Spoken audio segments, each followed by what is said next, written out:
Savannah's nice. Savannah is nice. Yo, you want to limit yourself? I'm talking about, I'm gonna have time. I'll fly back out to Savannah when I want to. Glock headquarters is down here in Smyrna. Lucky I'm still blue belt. I need Master Lloyd. Master Lloyd says needs to leave Maryland. So how does that relate to the Econ 101? Okay, so we got on this topic literally because he was bringing it up when he was in job training. I was explaining to Tim something called the opportunity cost, which I think is one of the most basic terms in economics. And then that just got us talking on how you can actually apply economics, not just to money, but to your time. So Tim, do you remember what opportunity cost is? I have some other definitions we're going to run through. I'm not going to ask you beforehand. I'll just tell you what they are, but I want to see if you remember what this one was. The loss of potential gain from other alternatives when one alternative is chosen. You and Vanessa cheat like cheaters. I said, do you remember? I said, I didn't say, can you read the definition off the outline, Tim?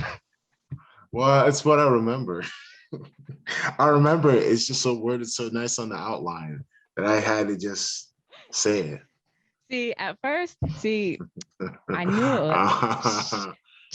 Cheating team that I have. Man, at least I'm not bullshitting on the computer while you're talking. Like I'm actually like reading the notes over and over. And like I actually wasn't going to put this on the outline because I didn't want to see him, but then it's like I don't want to have to come up with like examples and like, I don't know why I did it, but he's cheating. So yeah, basically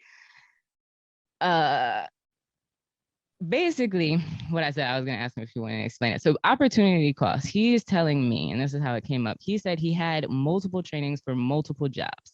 And I was like, well, are you going to do it? And he was like, yeah, it doesn't cost me anything. And I was like, that's not true though.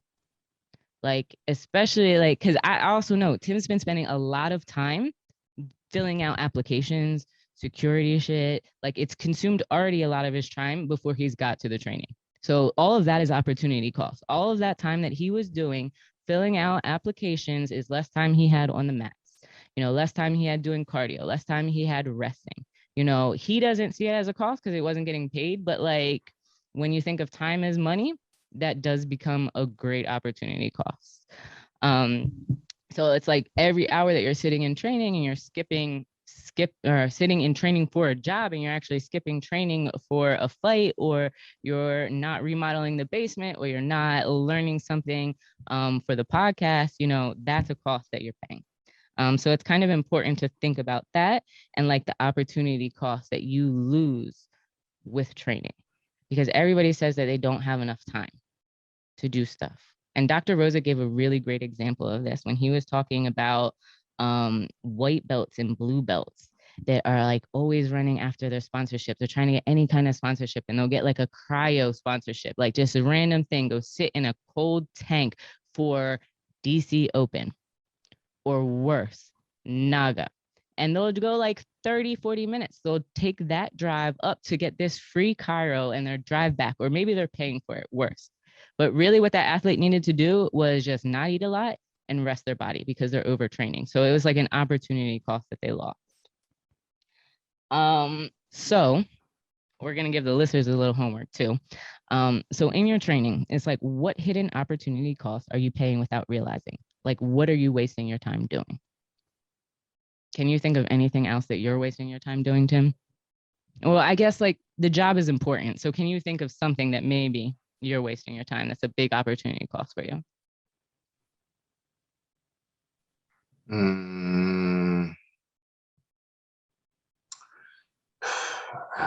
Wasting my time on, I don't know. I don't think I really waste any time besides, in hindsight, some of the things in order to like fill out applications and stuff in the long term. No, I can't really think of it. I would say, I guess on my phone sometimes. Yeah, maybe on my phone. That's a big one for a lot of people, I noticed. But it's kind of hard because I am on the phone doing stuff, or like planning. I think I plan too much about stuff. Instead of just doing shit, I plan too much. And that would be the one thing I waste my time on, That is a good one, because I think I think like we all waste too much time on our phone.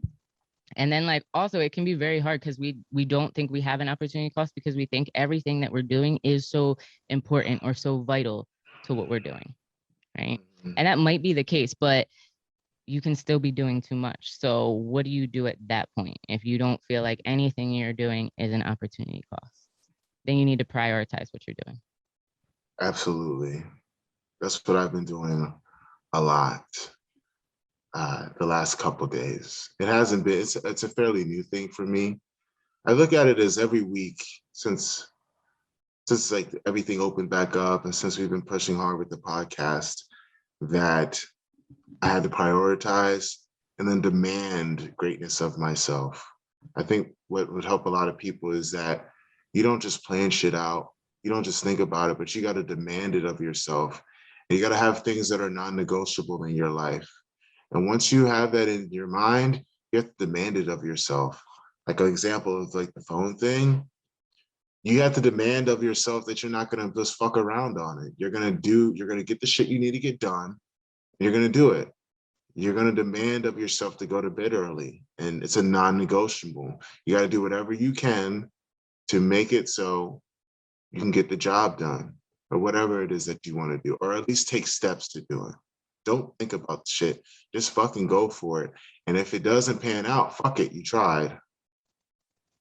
I like that non-negotiable thing, like, because when we always talk about like writing down affirmations or writing down lists of what you have to do or write down your priorities, but then what is non-negotiable? Like what does have to be done? Or that's a really good way to put it. I like that.